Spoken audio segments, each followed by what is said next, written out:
Nate Taylor reported that the Chiefs would be kind of parting ways with Justin Reid, that he probably would not be coming back to Kansas City. And I guess Justin Reid has been hearing other things, because Justin Reid kind of came at Nate Taylor saying this. So this is Nate Taylor's report from yesterday. Unlikely the Chiefs re-sign safety Justin Reid per Nate Taylor, only Weird Games on our podcast. And then Justin Reid comments saying, well, that's news, ... Essentially saying that's not what he's hearing. There could be talks to bring him back. Spags and him have a phenomenal relationship. He's, the captain on the back end of the defense. Still a young guy, only 28 years old. I know it seems like he's been in the league forever, but he's still a young guy. And obviously, we have a lot of guys in the safety room. Chamari Connor, what's his name from Washington State that we drafted last year? Hicks, Jaden Hicks, who dominated last year, Brian Cook. So there's a lot of guys there. So it's kind of a crowded room. So I was anticipating that we'd be done with Justin Reid, just because he might be demanding a lot of money on the market. But then the whole Joe Tooney thing happens today. They free up money. Like you said, there's a lot of guys they potentially pay, Reid and Bolton. So a lot of guys we do have on the team that they may bring back. But so Justin Reid obviously has a problem with Nate Taylor's report here, JD. But we talked about the safety room kind of being a lot of guys. That's one of the things we kind of wrote off Justin Reid. What do you make about Justin Reid? And obviously, when he comments on this saying, well, that's news, ... he's obviously hearing something else. Do you think the Chiefs should bring him back, or what do you stand on Justin Reid in the safety room as a whole? Because we haven't really talked about the safety room that much this offseason. I think Justin Reid is a leader. I think he's a guy that's very intelligent out there. He knows where everybody needs to be. I think he's a very sure tackler. I think he does a great job in the run game, coming down, playing in the box. That is his strong suit. What is not his strong suit might be covering some of the, slot guys and tight ends. Okay. The teams have been looking to him to try to exploit it. But I do believe that he's a fighter and he's a competitor. And he's going to give you everything that he's got. And so sometimes those guys might get the best of him, but Reid, without a doubt, is going to bring it back and give it as much as he takes. So I like Justin Reid. But as a player, I'll be a little offended. Especially if it's not true. And I'm not saying that teams haven't talked about it. So whoever the insider for Nate and all these other guys out here, everything's on the table. I think the only one that they say that they're not going to get rid of is Patrick Mahomes and Chris Jones. Travis Kelce, they had talked to him to come back another year. Other than that, other guys are going to be there more, rookies and stuff. But we don't know. We don't know what's going to happen with Justin Reid. We don't know. So there is talk. But if it's something that they're having a conversation behind back doors, going out there and divulging these things, I'd have an issue with it. I would. I told you about my situation, didn't I? I told you when they told me I wasn't going to play in the playoffs. I had been playing all year, struggling my back to come out and play, giving everything it is all. And when I was coming into treatment early in the morning around about 5:36, I see that Adam Teicher going down and saying, hey, man, I'm sorry that you're not going to be playing. I'm like, what? He said, oh, JD, you didn't know? I'm like, no, nobody told me anything. And I was pissed, absolutely pissed. And so him telling me, because I guess it hit the news things and all the guys get there early in the morning and start talking, I went straight to the trainers. Like, man, what's this? What's all this about? Like, look, JD, it's out of our hands. We didn't make the decision. So the decision came from upstairs. Whether it be Herm or Carl Peterson, those guys, they made a decision. They weren't going to play him in the playoffs. And I was upset. And I did. I let them know. And I told them exactly this. I said, listen, when y'all make a decision about my life, my career, my well-being, let me know first before y'all let a reporter know. Let me know. Y'all could have held this news. Y'all could have called me last night or when y'all made it in the morning. Call me and let me know before anybody else knows this news. so I don't have to hear it from a reporter. I don't have to hear it on TV. And I'm gonna tell you something, man. Sometimes this is some of the business, man.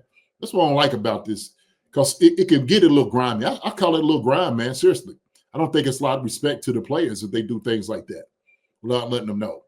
So I get, want to be the first one with the breaking news, but it should never be without the guy not knowing it, the player not knowing it. Very disrespectful, G-Pick. Very disrespectful. And I let him know that. I had to let him know. I told him straight up. Seriously. I didn't appreciate it, but I wasn't the only one. It was me and Cal Turley. Cal didn't know that either. Cal Turley, man, Turley was ready to turn, Turley. Turley ready to tear up the whole locker room, turn things over. You know what I mean? Yeah. That's a guy you don't want to mess with. Yeah, I'm like, shoot, come on, tear it up. Tear it up. Tear it all up. I'm over. Tear it up. Go ahead. Instigating a little bit. Yeah. I'm with you. Let's go. Nah, we didn't never do that. But the thing is, man, it is disrespectful. Throwing helmets. Right. Yeah. He'd be like, I'd have gave you 2 helmets. Here you go. Just go to work, baby. Go to work, Turk. Oh, man. Yeah, totally my guy. But it is disrespectful. Seriously, it is. So with a situation like this, we can kind of read into his tweet a little bit, right? So there's 2 ways of looking at his tweet. Saying, well, that's news. It could be interpreted like, well, that's news. I didn't know that. Or, well, that's news. Like you're reporting stuff that's not true at all. It can be either way, right? As a reporter, like if let's say I'm hearing such a thing, do I go to Justin Reid to ask him about it before I go online about it or podcast about it? Is that, as a player, would you appreciate that more so than just finding out about it on Twitter or on his podcast? Yeah, if you can go to him, you have that access maybe to go to him. Sure. When Adam told me, and I could see that, like, Adam was like, oh man, I didn't know. He's like, man, JD, I had no idea you didn't know. And it was almost like I was grateful that he told me. I'm walking into some bad news, and he was the first one to tell me, but I'm just like, the decency thing to do, the decent thing was for the team and everybody to call me, and Cal and everybody else that wasn't going to play in the playoffs. Especially, I've been out there working my tail off, and I'm talking about, I was telling you, I was getting maybe 1 or 2 hours of sleep at night, Marcus. My back was just hurting so bad. And so I had to go get, the $2 shot and all that for the game, had to loosen up just to play, and I was a warrior. And I was ready to give it during the playoffs. It didn't matter to me. 2 hours of sleep, fine. Let's go. I'm gonna go out on my shield. That's what I'm gonna do, because that's who I am. That's how I'm built. And so I felt like that was just taken away from me, that I didn't even have an option to even fight for something like that. You know what I mean? And I'm just like, man, I fought to get us to this point, helping getting us to this point, right?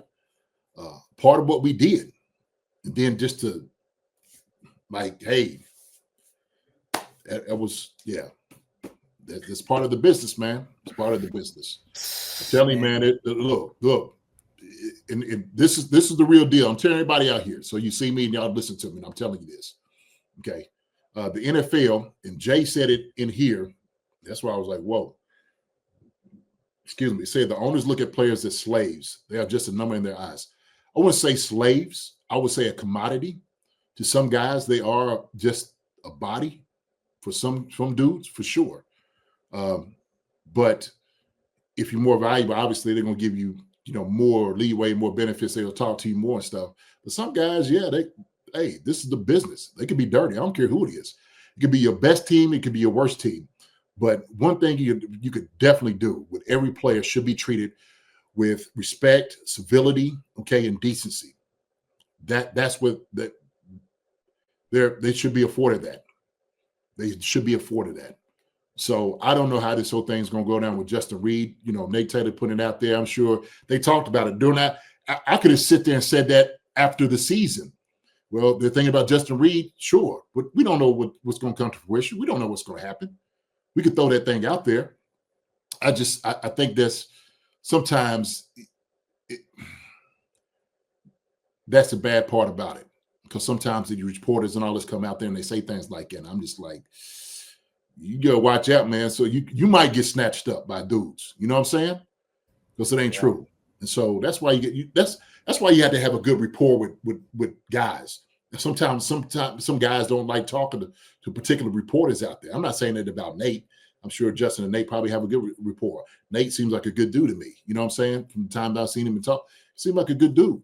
So I just, it could be that nasty part of the business that if you don't tell a person and that player first what's going on, what you're thinking, and what you're talking about doing, hey man, let's check that conversation until it gets there, right? Yeah. So. Yeah. Do you take that his retort to Nate Taylor's report as like a shock? Like, I don't know, I that's news, or you have bad info? I mean, no, you just like, oh, that's news. So he might be talking behind the scenes. Maybe Justin Reid's like, okay, who are y'all talking to? I'm speaking to my agent. We might be having a different conversation. I might be talking to be restructuring my deal. I might be talking about anything. So we don't quite know. But I guess he just had to address it, because he's like, wait a minute, man, putting my business all out here. Let me do it. Let me be the one. We still got this thing in the works. We are still talking about these things. And so that's how it goes, man. That's how it goes. I just, for me, you just got to have, the respect for guys. Seriously. Because you're dealing with not just him, but their family and all those other things. You had to deal with it, man. Seriously. We're people out there, man. And it's the same thing like the workers that's being released now, right? Throughout the country and stuff. Like, they know some of these days people are going to wake up and all of a sudden, oh, well, you got your walking papers. What? Yeah. Yeah, you wake up to a tweet saying, "Oh, the government's cut 80,000 jobs," and that happens to be one of your jobs. Yeah, families, jobs, any job, whatever industry. Hey, we're letting you go. My wife, who works in the healthcare industry, she's sitting there talking about, they're already talking about some of these things that the Medicaid, if it cuts to it, is going to affect hospitals. I mean, the most dire positions that you need, and how much it was just short-staffed and hurt during the pandemic. So I just, it's just, it goes into companies, employers, and employees. There needs to be a much better relationship and level of respect. Let me put it that way. Let me make it succinctly there and say that. Yep. So 100%. Hi, everybody. Thanks for watching. Subscribe here to get the latest from the show. Also, be sure to check out the best clips from Chief Concerns. And if you prefer to listen to the show, subscribe and follow us on Apple Podcasts, Spotify, and anywhere else you get your podcasts.